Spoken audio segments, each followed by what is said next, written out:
২৬-এর জুলাই অভ্যুত্থানের শহীদ পরিবারের সদস্যবর্গ, আমার বাম পাশে বসা ৭১-এর মহান মুক্তিযুদ্ধের বীর মুক্তিযোদ্ধাবৃন্দ, ডান পাশ এবং বাম পাশে বসা আমার শ্রদ্ধেয় মা বোনেরা, সামনে দণ্ডায়মান বসা এই মাঠ এবং মাঠের চেয়েও বাইরের সংখ্যা আরো বেশি আমি জানি।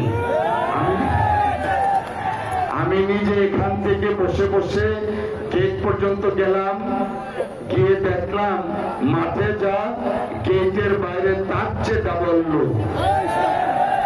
অসংখ্য ধন্যবাদ। আমরা বুঝতে পারছি যেহেতু সূর্যের তাপ ছিল বাম পাশে, যে কারণে হয়তো আমরা ওখানে অনেকেই বসতে পারিনি, মাঠের বাইরে গিয়ে অপেক্ষা করছিলাম। সবার প্রতি আমি সর্বপ্রথম আমার মুসলমান ভাই বোনদের প্রতি আসসালামু আলাইকুম, হিন্দু খ্রিস্টান ভাই বোন যারা আছেন উপস্থিত প্রত্যেকের প্রতি আদাব নমস্কার। আমি প্রথমে দুঃখ প্রকাশ করছি, নির্বাচনী জনসভা সাধারণত একটু বক্তব্য কম দিলে ভালো হয়, কিন্তু আমাদের এই দুর্গাপুর অত্যন্ত রাজনীতির ক্ষেত্রে একটা উর্বর জায়গা। আমাদের নেতৃত্বের সংখ্যা এখানে বেশি, তারপরে সকলেই বক্তব্য দিতে পারেনি। যারা বক্তব্য দিতে পারেনি তাদের প্রতি আমি দুঃখ প্রকাশ করছি।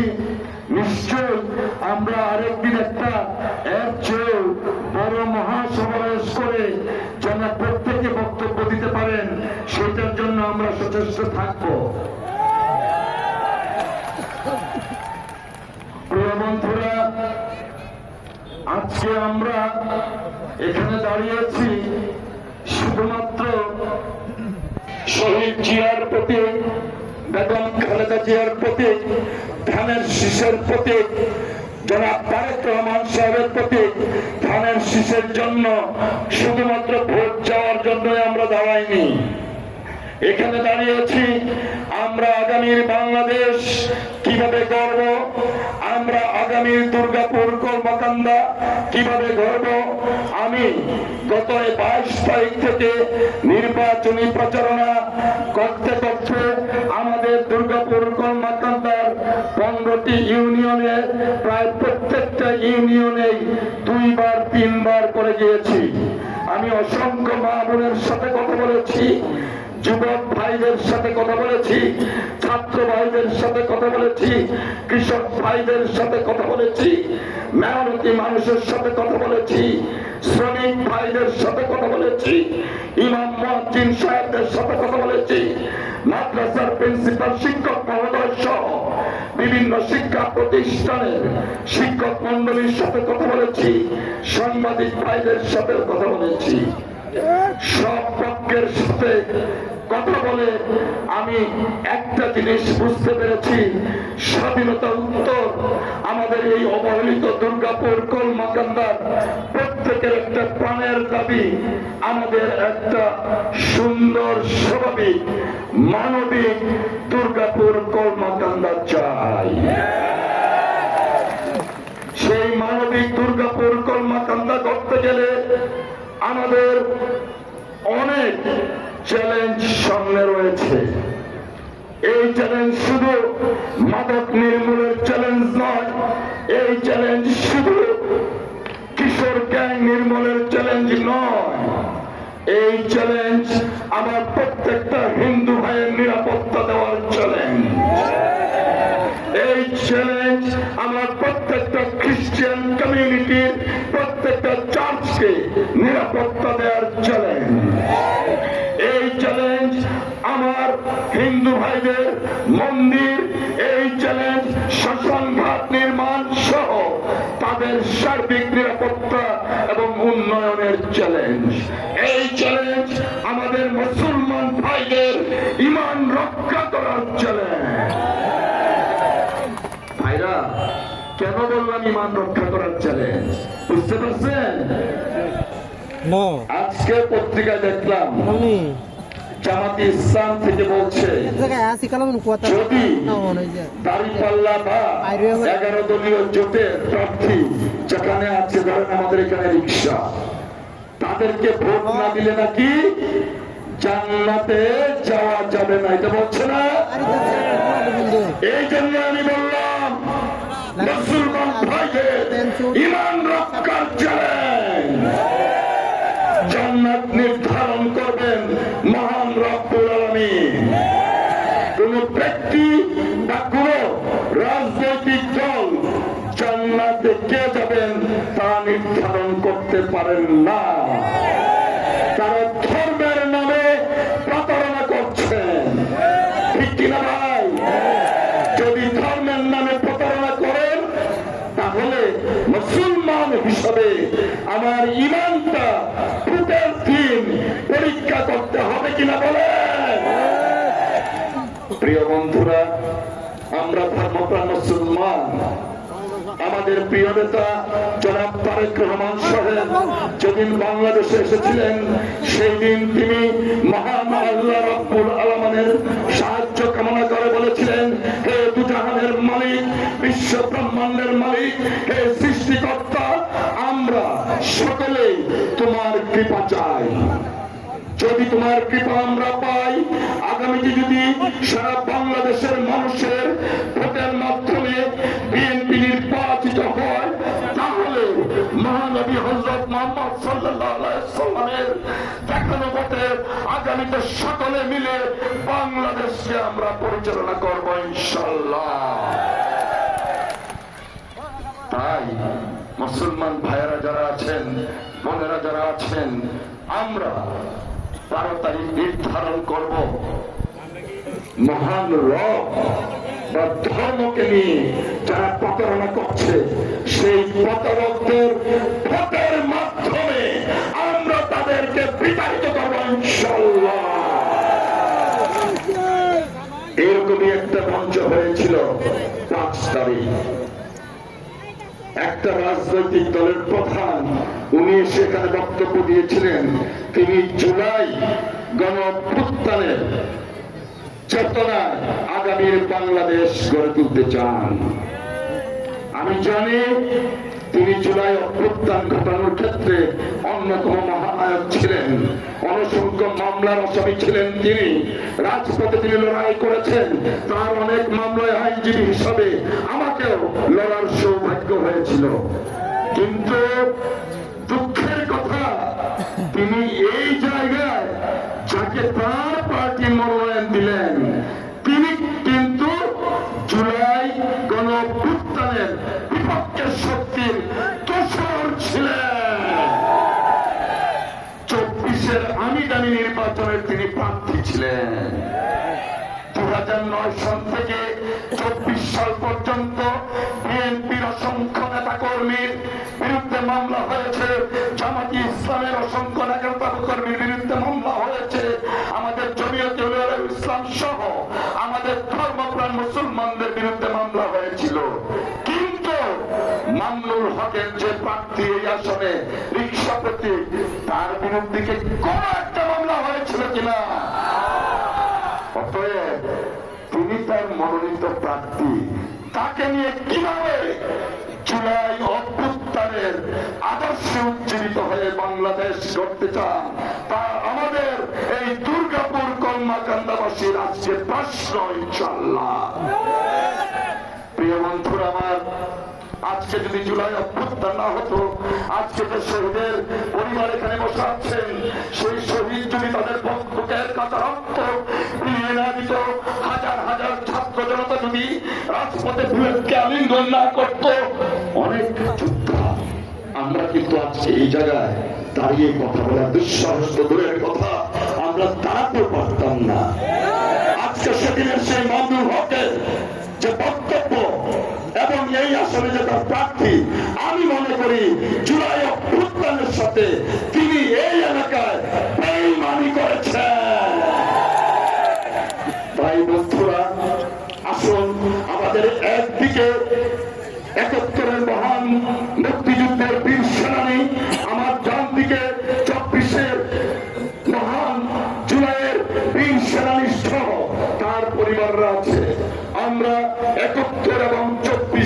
সমন্বয় করে আগামী একটা সুন্দর বাংলাদেশ গড়ে তুলতে চাই। প্রিয় বন্ধুরা, সুন্দর বাংলাদেশ গড়ে তোলার আগে ইতিমধ্যে আমরা বিভিন্ন ধরনের হুমকি ধমকি পাচ্ছি।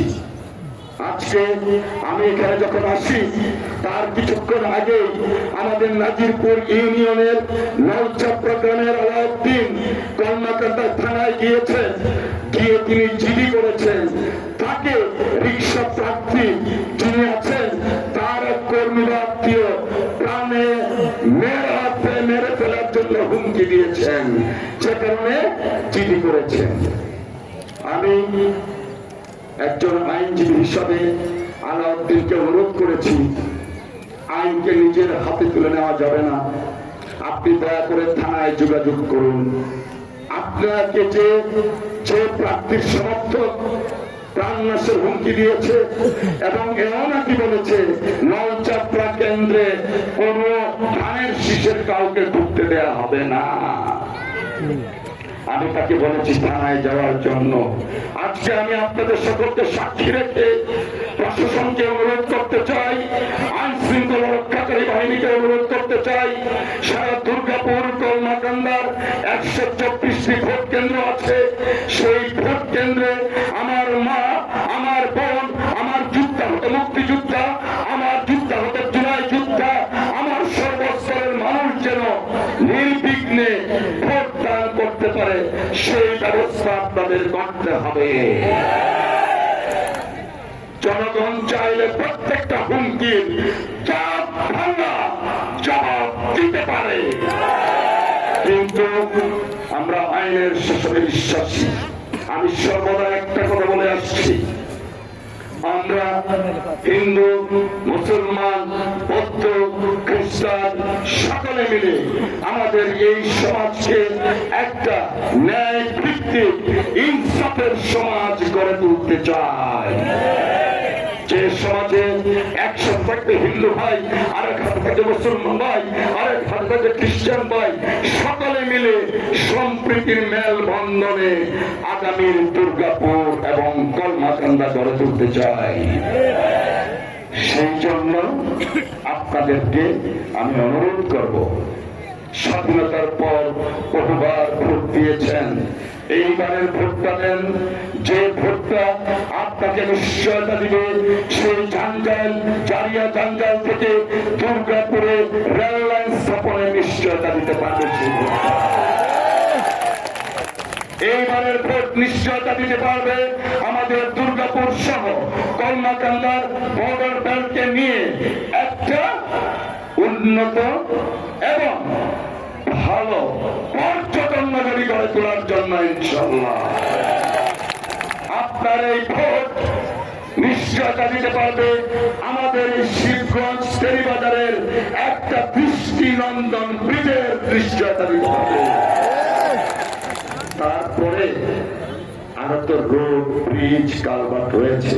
আমি একটাবার বলেছি যে আমি কলমাকান্দা দুর্গাপুরের 15টা ইউনিয়ন 2-3 বার করে করেছি। ধুলায় কিন্তু গোসল করছি কয়েকবার, পানিতে না, ধুলায় দিয়ে গোসল করছি কয়েকবার।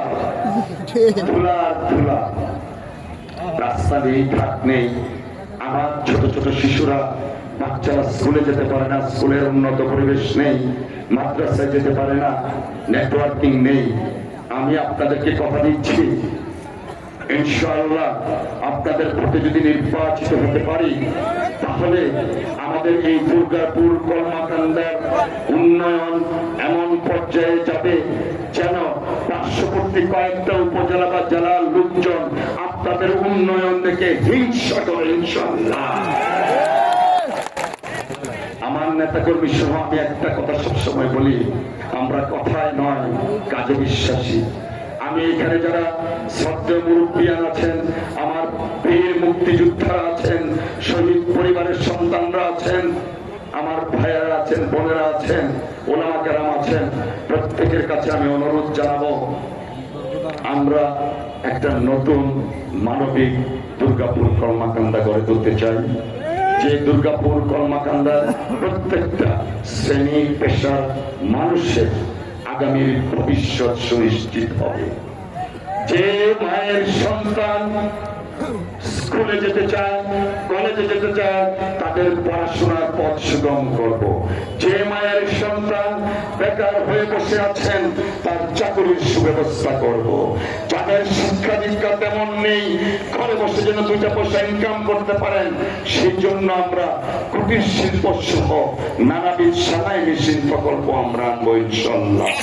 পাশাপাশি উন্নত প্রযুক্তির মাধ্যমে আমরা একটা এই দুর্গাপুরে স্পেশালাইজড ট্রেনিং সেন্টার খুলবো ইনশাআল্লাহ। যে ট্রেনিং সেন্টার থেকে নার্সিং সহ বিভিন্ন পেশা আপনারা শিক্ষিত হয়ে বিদেশে যেতে পারেন। পাশাপাশি আমাদের অনেক শ্রমিক ভাইরা আছেন, তারাও দেশের বাইরে যান, অনেকের জমি বিক্রি করে, অনেকের ঘর বিক্রি করে। আমাদের বিএনপির পক্ষ থেকে একটা পরিকল্পনা আছে, যারা শ্রমিকরা বিদেশ যাবেন তাদেরকে সরকারের তরফ থেকে ঋণ দিয়ে বিদেশ পাঠানো হবে। আপনার জমি বিক্রি করতে হবে না ইনশাআল্লাহ। আর তো কৃষক গৃহস্থ ভাইদের কার্ডের কথা তো অনেক জায়গায় কইছি, নতুন করে কি করার দরকার আছে? দরকার নাই। এই কার্ডটার কথা তো সময় দেখায় দেখে আমি বলছি না। মা বোন, আপনাদের কথা বহুবার বলেছি, ফ্যামিলি কার্ডের কথা বলেছি না, নতুন করে কি একটু বলবো? হ্যাঁ বলেন বলেন শুনে অনেক মা বোন বলতেছে বলেন, অনেকেই বলতেছেন বলেন না। কিন্তু আমি চাই আমার মা বোনকে আরেকবার একটা কথা বলতে, কারণ আমরা আজকে এখানে যারা দাঁড়িয়েছি প্রত্যেকেই আমরা কোনো না কোনো মায়ের সন্তান। প্রত্যেকেই আমরা, আমাদের মা আমাদেরকে 10 মাস 10 দিন তাদের পেটে ধারণ করে ভূমিষ্ঠ করেছেন, অনেক কষ্টে লালন পালন করেছেন, আমাদেরকে শিক্ষায় শিক্ষিত করে তুলেছেন। সেই মা বোনদের জন্য আমরা বিএনপির পক্ষ থেকে একটা ফ্যামিলি কার্ড করতে যাচ্ছি। সেই কার্ডটা আপনার, আমাদের নেতা জনাব তারেক রহমান সাহেব, আমরা যারা মাহারা সন্তান আছি স্পেশালি আমরা উদ্যোগ নিয়েছি। এই কার্ডের মাধ্যমে আমার প্রত্যেকটা মাকে যেন আমরা শ্রদ্ধা দিতে পারি, সম্মান দিতে পারি। আমার মা আমার জন্য যে কষ্ট করেছেন, সেই কষ্টের কিছুটা হলেও যেন প্রতিদান আমরা এই কার্ডের মাধ্যমে দিতে পারি। এবং এই কার্ডের মাধ্যমে আমি আজকে প্রকাশ্যভাবে বলছি, কৃষক কার্ড এবং ফ্যামিলি কার্ড কেউ একটা পয়সার দুর্নীতি আমি করতে দিব না ইনশাআল্লাহ। ফ্যামিলি কার্ড থেকে আপনারা সহ সারা বাংলাদেশের 4.5 কোটি পরিবার প্রতি মাসে 2,500 টাকা পাবেন। শুধুমাত্র টাকায় না, এই কার্ডটার উপর নির্ভর করছে আপনার সন্তানের স্কুল কলেজ, এই কার্ডের উপর নির্ভর করছে আপনার আগামী দিনের শিক্ষা, চিকিৎসা, বাসস্থান সহ সার্বিক সমস্ত বিষয় এই ফ্যামিলি কার্ডের উপর নির্ভর করছে। সেই সাথে আমার কৃষক ভাইয়ের কার্ড, যারা আমাদের কৃষক বা বাংলায় আমরা বলি গৃহস্থ, আপনারা আপনাদের কৃষি পণ্য কিনা, সার কিনা, বীজ কিনা, সবকিছু এই কৃষক কার্ডের মধ্যে আপনারা পাবেন। যখন একটা পরিবার কৃষক কার্ড এবং ফ্যামিলি কার্ড পাবে, তখন নিশ্চয়ই সেই পরিবারটা একটু হলেও সমৃদ্ধ হবে। কেন আমরা এই করতে যাচ্ছি ভাইরা আমার?